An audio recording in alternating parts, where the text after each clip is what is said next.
20 years ago, Africa was one of the most dangerous places to fly in the world. The aircraft belonged to two of Nigeria's finest airlines. Whatever the cause of the disaster, it highlights the whole issue of aviation safety in Nigeria. In 2005, 25% of aircraft crashes occurred in Africa, despite African flights representing only 5% of global air traffic. Crumbling airports, antiquated planes, broken equipment, poorly trained pilots and air traffic controllers led to a string of fatal crashes across a number of countries including Nigeria, Algeria, Sudan, the DRC, Libya, the Central African Republic, and Ivory Coast. Many flyers were aware of poor safety records, but they didn't really have a choice. Lack of roads and rails made flying sometimes the only option to get between two African cities. The Democratic Republic of Congo has very few passable roads, forcing much of the population to rely on poorly maintained airplanes.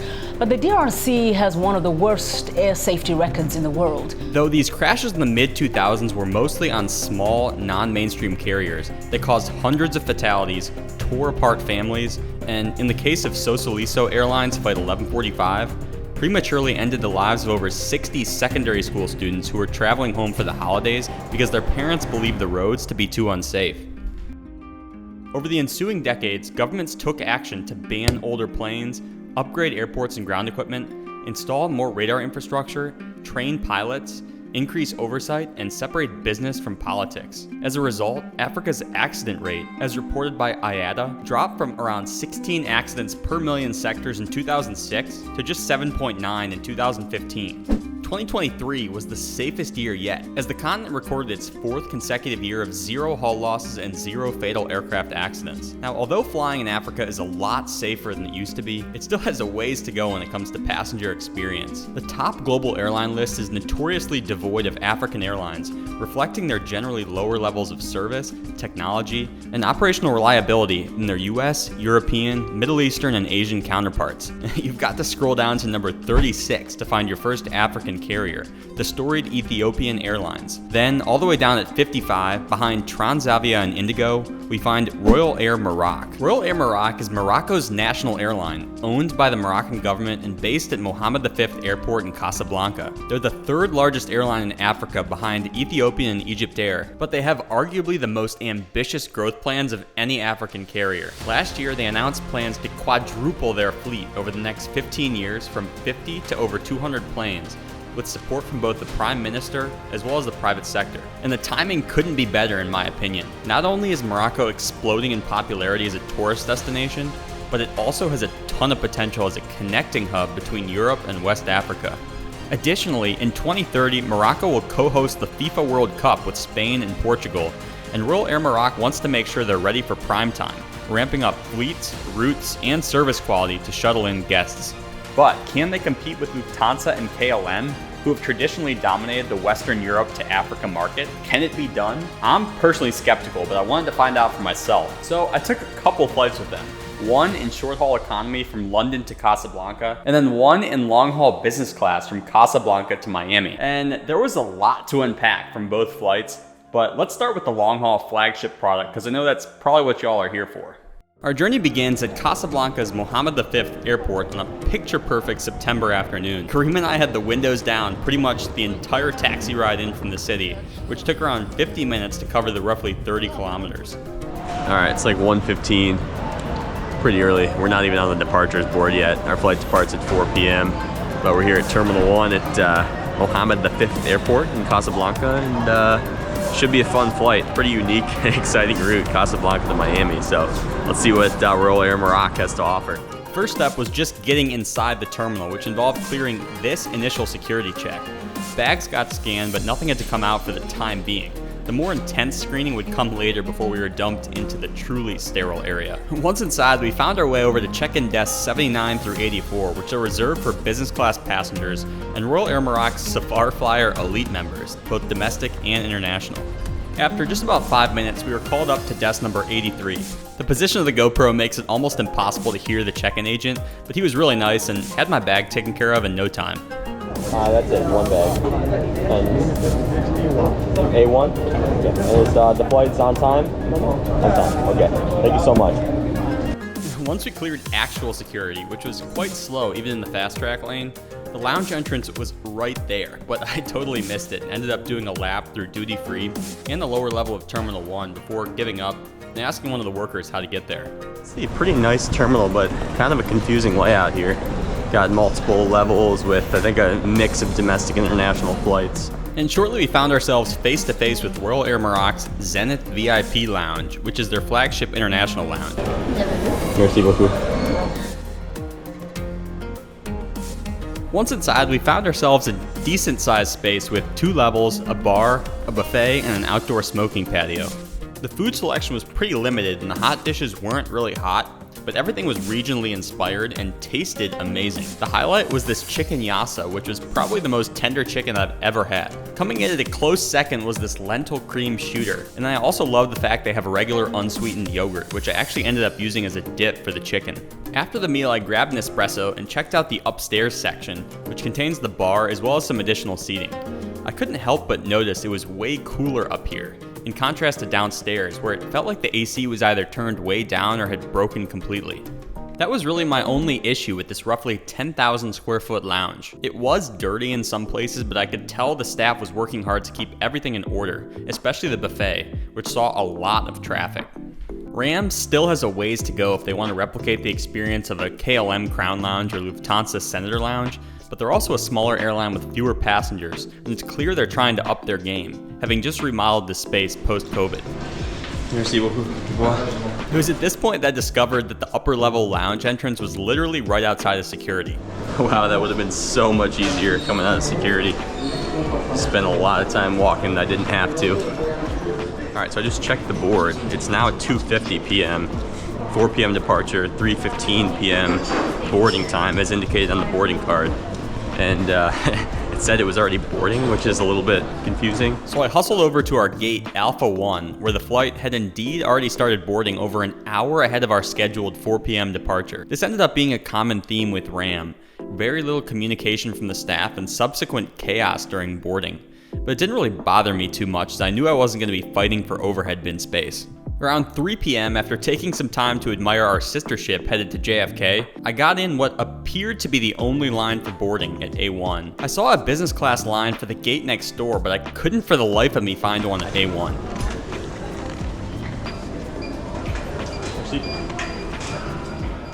I was also confused because we had a jet bridge, but there was no plane in sight. But then I realized that could only mean one thing, and it was a very good thing.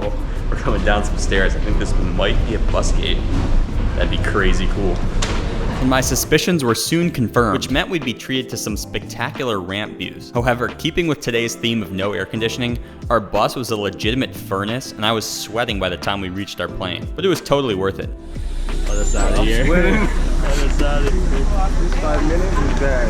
Or Morocco. At least it's not like 95 outside. Miami is literally going to be 95, so. I'm not gonna go out. Yeah, you say that now. And let the views commence. This is Charlie November Romeo Golf X-Ray, the second Boeing 787-9 delivered to RAM back in 2019. Wow. Now, boarding any plane from the tarmac is special, but wide bodies are particularly captivating. I know 787s aren't the biggest birds out there, but these GEnx engines still made me feel like a speck of dust. The big fan.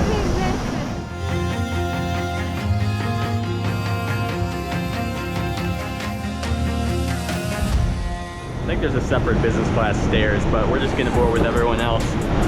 Closer to the engines here.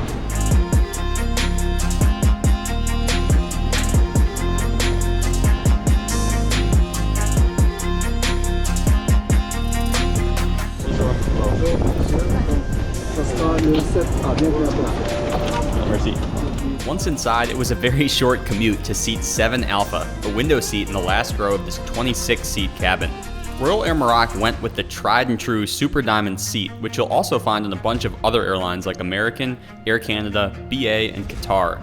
This particular iteration of the seat is not equipped with a door, but it does feature a custom seat in Ram purple, and it's embroidered with the iconic chevrons, which is a cool touch. As an aside, if you didn't believe me about the temperature inside that bus, here's the proof. So seeing this was definitely a welcome sight. Orange, mint, and water. And sort of to my surprise, champagne was also offered on the ground. I thought RAM might be a dry airline given the country's Islamic roots, but they aren't like their North African competitor Egypt Air, who doesn't serve any alcohol on its flights. And it makes sense, especially if they're going after a more international crowd. Other goodies on offer included a pillow, headphones, and of course an amenity kit, which is one of the more visually appealing ones I've seen lately. And the white cloth certainly felt appropriate for our destination. And don't worry, there was also a blanket, but that wasn't delivered until after takeoff. As I finished up my champagne, the crew came around with a bright red menu and gave me a few minutes to peruse before returning to take meal orders. Now, by the time I got to my row, there was only one entree choice left, and miraculously, it happened to be the one I was eyeing. Yeah, so what do I choose? I still have salad and toast here. Okay. I still have fish also. Okay, that's it? Okay, I guess. All the choices, the monster. Okay, no worries. I'll do the toast and the salmon then. So a little disappointing my first choice appetizer wasn't available, or was it?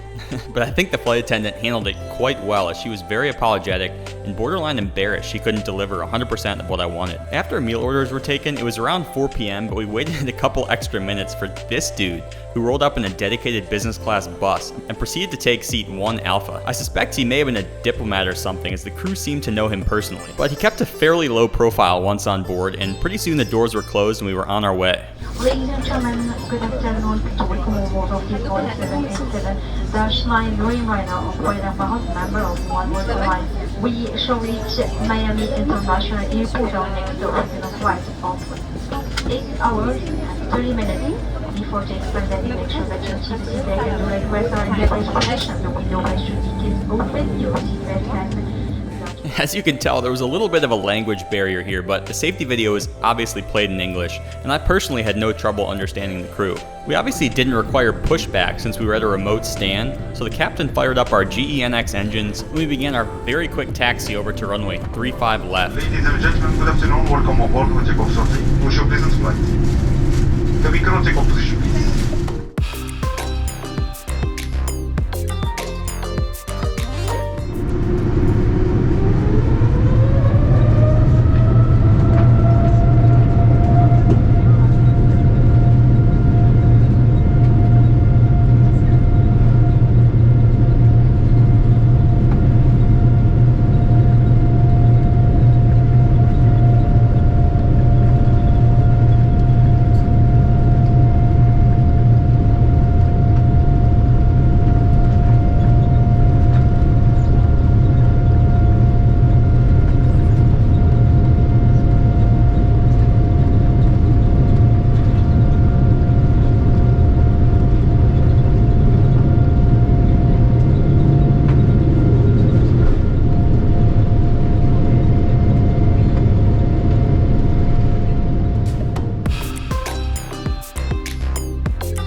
After a powerful yet pleasant takeoff, we were treated to fantastic coastal views as Casablanca Airport is just 15 miles from the Atlantic Ocean. The rest of our flight would be over water at a nice high cruising altitude of 40,000 feet, and we wouldn't see land again until the Bahamas, nearly 7 hours later. Since there was no Wi-Fi on this flight, yes, you heard that right, no Wi-Fi, I fired up the IFE and got a Jonah Hill movie going as I waited for the in-flight service to begin. And first up, before even the tablecloth, came some canapes along with some nice, refreshing, sparkling H2O. They've arrived. Pretty cute. Very glutinous, but a very small quantity, so I'm just gonna inhale all of it. No shame.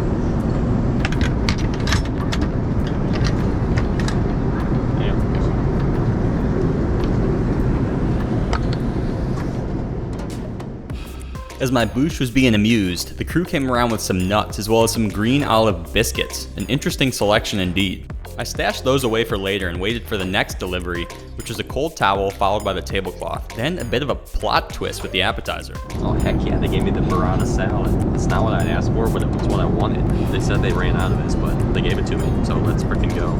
So the crew sort of unintentionally made my day, as I at no point indicated I wanted this dish. It just showed up. And it was quite delicious. That was one of the freshest and creamiest burratas in the skies. Some of the creamiest mozzarella I've ever had. Fantastic. The entree, they did get right, probably because it truly was the only one left. Thank you so much. And for the main here, we got a salmon, some sort of cream sauce, and lentils, quinoa, a single piece of broccoli, and a single piece of pepper. The presentation was a bit uninspiring, to say the least, but I can't complain with the taste and macros. Not bursting with flavor per se, but definitely hits the spot for sure. And the culmination of meal number one, we got a fruit plate and a little bit of fromage. They also had a mango mousse and a milk chocolate cake for those looking for a more indulgent ending, and all in all, this was actually a fantastic meal. I will acknowledge I did get lucky on the salmon though, so I'd recommend getting a seat closer to the front if you want your first choice. This is a good example of how RAM lags behind its European competitors in terms of technology. If they just had some sort of meal pre-order system, this whole issue would go away. All done, yes. Thank you, sir. Can I get a little more sparkling water? For sure, I will bring it to you. Very good, thank you so much.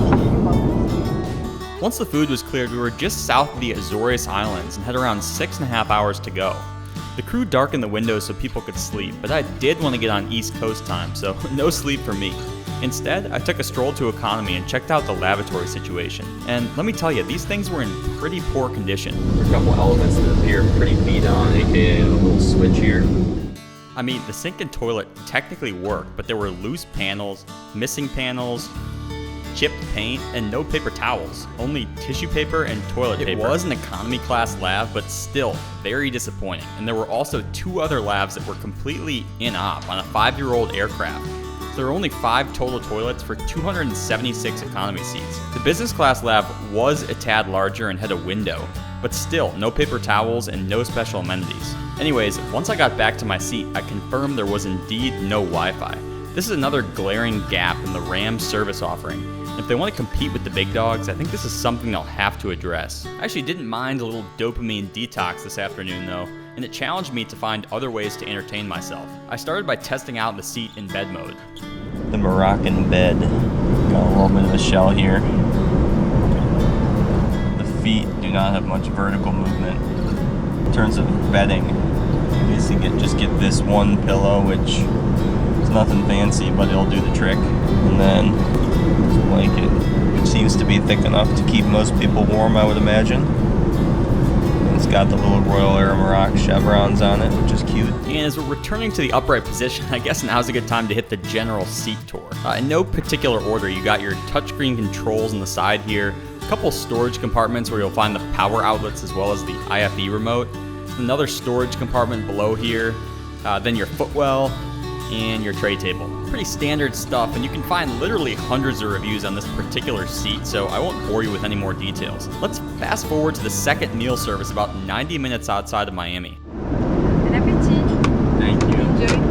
Ram was offering either elite quiche or roast beef and Parmesan toast, and I went with the latter. It sort of reminded me of an open-faced sandwich, and while I didn't want to consume all the bread, I did have the beef and garnishes, both of which are pretty tasty. If you follow the channel for a bit, you'll know that we take mealtime pretty seriously, so a few strips of beef certainly wasn't going to cut it. Thus, we called in the reinforcements, otherwise known as a couple salads from Cafe Bianca, and then we had ourselves a real meal. Once that was done, I figured I probably had to try the Moroccan mint tea, and it was a perfect hot beverage to sip on as the sun began to set and we commenced our descent down into South Florida.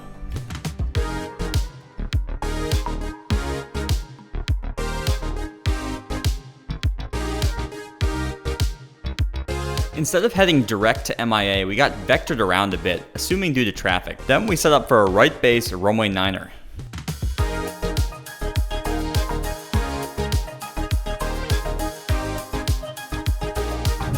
Cabin code and the configuration, please. Tower, good evening. Maroc 204 from Aviation, establish local other 9. Maroc 204, Foxtrot Heavy Map Tower, traffic landing runway 12 will hold short of your runway 9 are clear to land. Runway 9, clear to land, Maroc 204, Foxtrot, copy, it's traffic on 12.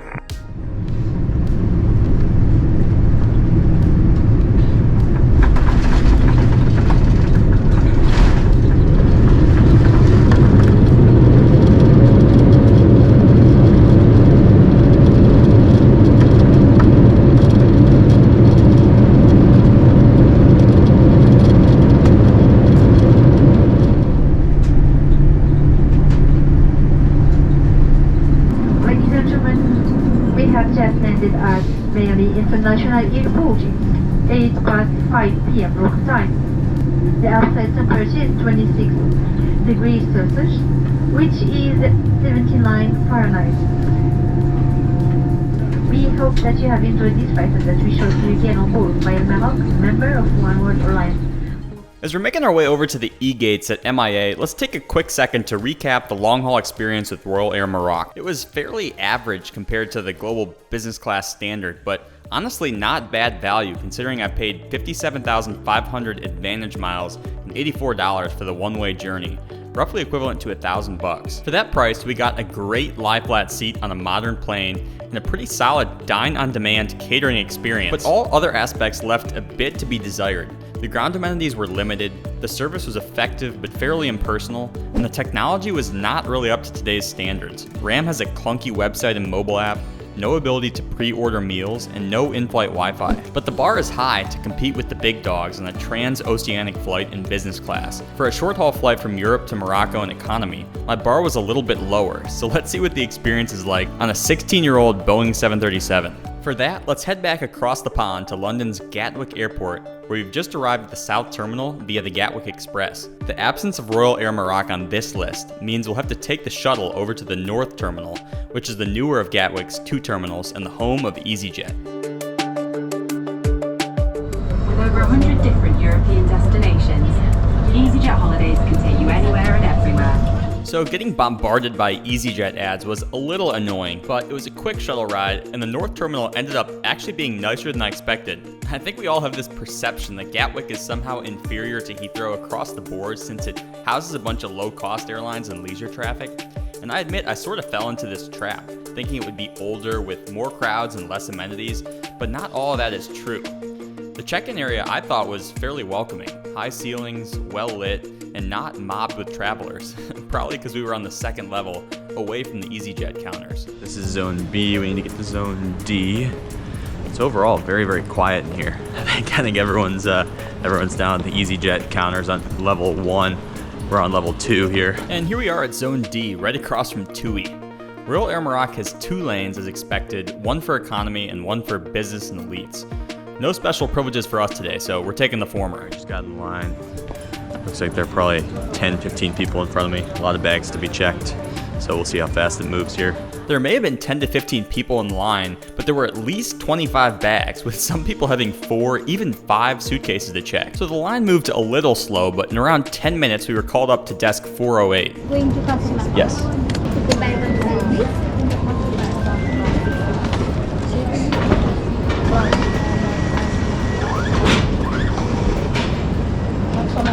No electronic device, laptop, iPad, power bank. Nope. Okay, thank you so much. Alright, on to security, which was an extremely impressive operation. Alright, security's done. Probably took around 5 minutes. They get a lot of people through here in a little amount of time. They're very good at volume here at Gatwick. I think it's partially due to the layout of this whole security screening facility. It's just massive. Sort of feels like a factory, if you will. Really long conveyor belts, lots of like different stalls for people to put their bags in. Just very regimented, and you love to see it. As we entered the South Terminal's airside atrium, it was about 2:50 p.m. and our flight was scheduled to depart at 4:40, meaning that if our flight was on time, we'd have just over an hour before we'd have to head to the gate for boarding. I hadn't eaten anything since breakfast, so I was quite hungry, and there's certainly no shortage of restaurants and shops here, but I wanted to start with the free options first, otherwise known as the lounges, of which there are a couple I could access through Amex or Priority Pass. Unsurprisingly, both the Plaza Premium and No. 1 lounges were on a wait list, so I put my name in and patiently waited my turn back in the main atrium. 40-minute wait for the Plaza Premium.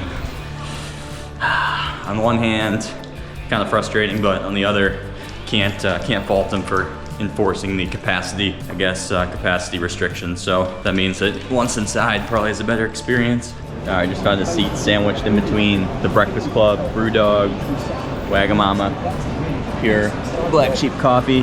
On level 2 here, patiently waiting for the queue to clear over at the Priority Pass Lounge. Downloading some movies on the iPad because I don't think Royal Air Maroc has Wi-Fi or any in-flight entertainment, so I'm gonna have to stay entertained somehow during this 3-hour flight. And before long, I got the text and headed back to Plaza Premium, where I was admitted promptly, and I think it was worth the wait. We found ourselves a nice little booth by the buffet and went to town. Even though there were a couple screaming babies, the ambiance was otherwise nice. The place felt warm and inviting, and the service was great. Food-wise, we sampled a little bit of everything: salad, rice, beef chili, and a summer ratatouille. They also had a pretty good selection of glutinous items, including breads, brownies, and mac and cheese. Thank you. Alright, yeah, that place definitely was a solid lounge. Not the most expansive food and beverage selection, but really good ambiance, good vibes. Staff was pleasant, very active in clearing stuff and keeping the place clean, restocking the food and everything. So definitely probably all you can expect from a priority pass or a third-party lounge. So pretty pleased with that. Now on to the gate. Now at this point it was around 4:15, 20 minutes past the scheduled boarding time. And right now they're saying that the gate will be shown at 4:30 for a 4:40 p.m. departure. We are going to board at the earliest 4:30 for a 4:40. But the airline isn't doing a great job of like notifying us what's going on. There's been nothing. I'm sure the flight's going to be delayed past the 4:40 original time, but I haven't heard anything. Now this wasn't a huge deal for me, as I just tracked the inbound flight and knew it hadn't landed yet. But for those who don't fly a lot, I imagine this would be somewhat stressful, especially for those passengers that had connections in Casablanca. At 4:30, right as AT-802 landed from Casablanca, we were finally given a gate. As we were walking over to gate 50, I noticed Gatwick was giving out free copies of the Financial Times, so we had to snag one of those, especially since I wasn't expecting any in-flight entertainment. Hello, how are you? Thank you. Gate 50 is one of those gates where they scan you into the holding area, but that doesn't mean the flight is actually boarding yet. And indeed, we had to wait another 30 minutes or so because the inbound plane had literally just arrived. Our ride for today would be Charlie November Romeo Oscar Papa, a 16-year-old Boeing 737-800 originally delivered to RAM back in 2008. She is no longer sporting her original paint job, but the interior would be another story, as you'll soon see. At around 5:15, we got the following announcement. Thank you, ladies and gentlemen. We commence every passengers on the two aircraft. We again very apologize of delay. Aviation, nice flight. Alright, looks like everyone is getting on right now. It's a mass exodus onto the plane, so we shall join. I'm no expert on boarding processes, but typically when you call everyone at once, it creates a bit of a jam in the jetway, so definitely expecting that. And that's exactly what happened, but luckily this was a 737 and not a 777, so by around 5:30 we finally got to the boarding door. Hi, how are you? Welcome aboard. Alright, thank you so much. To get to our seat, 12 Foxtrot, we first need to pass through this sort of retro-looking business class cabin. The seats look like they were probably original issue circa 2008, and same deal with the economy seats. The only quasi-new addition seemed to be the headrest covers with RAM's new branding on them. Alright. On board Royal Air Maroc, seat 12F. Sort of chaotic boarding process. Everyone boarded all at once. Not the most efficient, but I got to give the cabin crew credit because they really shepherded everyone through and getting the doors closed, getting everyone seated. So hopefully we'll be pushing back here soon. It was probably a bad idea to get my hopes up. This is now 5:55, and the pilot just came on and told us we've been slapped with a 30-minute delay due to air traffic or air congestion around the London area, so out of their control supposedly. Probably aren't due to depart London until at least 6:30 now. So whilst we waited, I figured I might as well inspect our home for the next 3 or so hours. The carpet was actually spotless, but the seats were showing their age. Nonetheless, everything seemed functional and the legroom was very generous for a standard economy seat at 32 inches. Finally, around 6:20, we pushed back and commenced our roughly 15-minute taxi to Gatwick's runway 26 left. Typically, there's quite a queue for the runway here as it's the airport's only runway, so it has to be used for takeoffs and landings simultaneously. But since ATC had basically held us at the gate until the congestion cleared, we only had 2 or 3 planes ahead of us.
After a tremendous sunset takeoff, we turned southbound and climbed to our initial cruising altitude of 35,000 feet. As we made our way over the English Channel, I whipped out my dinner, figuring we'd maybe get a soft drink and a snack at most when the service cart rolled out. But I was wrong. Alright, I might have misjudged them. Royal Air Maroc, that is. They're coming around with what appears to be hot meals. Chicken, beef, or vegetarian, it sounds like. So, wow, 3 options in economy on like a 2.5-hour flight. I mean, it remains to be seen whether it's good quality food, but hey, any food I'll take. So let's see what they got. Thank you. Here we go. And surprise, surprise, I went with the chicken. Upon initial inspection, it looked pretty promising. Not bad, pretty balanced meal. Looks like some chicken with vegetables and potatoes. I got a little bread roll. A thing of yogurt. It looks to be like triple berry yogurt, some butter, a couple dark chocolates, and a refreshing towel. Bon appetit. Yeah. There's the nod of approval. That dish was fantastic. Chicken was tender, flavorful, and there was plenty of it. Sparkling water, please. Thank you. I washed everything down with a nice sparkling water, and then once everyone was done with their meals, the crew came around with a coffee and tea cart. A really nice touch, but I skipped it due to lack of decaf options, and instead took a trip to one of the 2 economy class lavatories at the back of the old 737. It was stocked with soap, paper towels, and toilet paper, but that's about all it had going for it. I've definitely seen cleaner. We've got soap, that's just about it. Or the sink's basically out of water too. Check this out.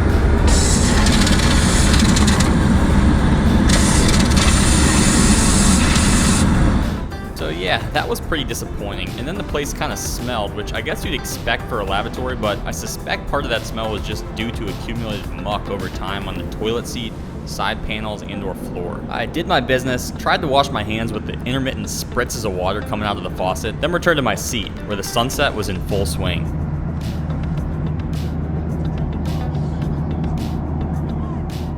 Then for the rest of the flight, I basically just watched a movie on the iPad. Besides the moving map on the overhead screens, there wasn't any in-flight entertainment, Wi-Fi, or in-seat power. Around 8:50 p.m., we began our descent into Casablanca and ultimately set up for a right base runway 35 left.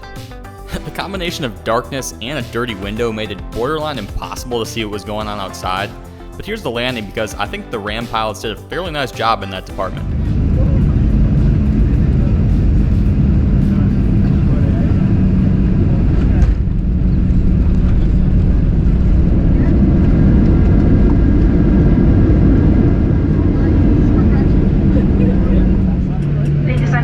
Just landed at Casablanca Airport. It's 20 minutes past 9 p.m. The temperature is 22 degrees Celsius. We hope that you have enjoyed this flight and that we shall see you again on board of Royal Air Maroc over the One World Line.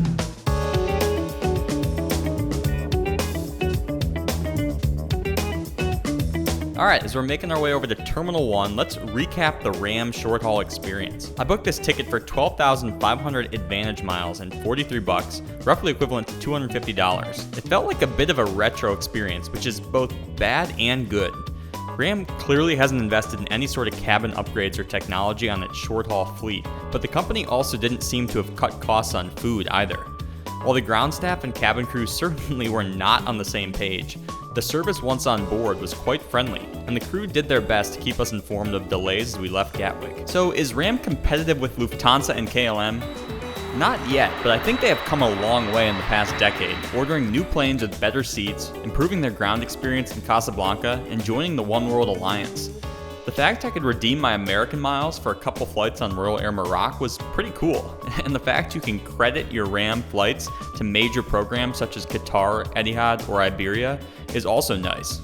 But they gotta up their tech game, which I believe would lead to better operational reliability, a more consistent product, and higher customer satisfaction. Also, they need to do a better job taking care of the interiors of their planes. I get it if there are scratches on the window on a 16-year-old 737, but not refilling the water tanks before the flight? come on. And not to mention, there were parts of that 5-year-old Dreamliner that looked like they were in complete disrepair. You guys get the picture. They're an emerging carrier, and I do think they have potential, but they got some work to do before that World Cup in 2030. If you got this far, you're a real one, and so I really appreciate you coming along with me on my first journey through Africa. I wish you the safest and happiest of travels wherever your journeys may take you. So long from Flaps HQ here in Orlando.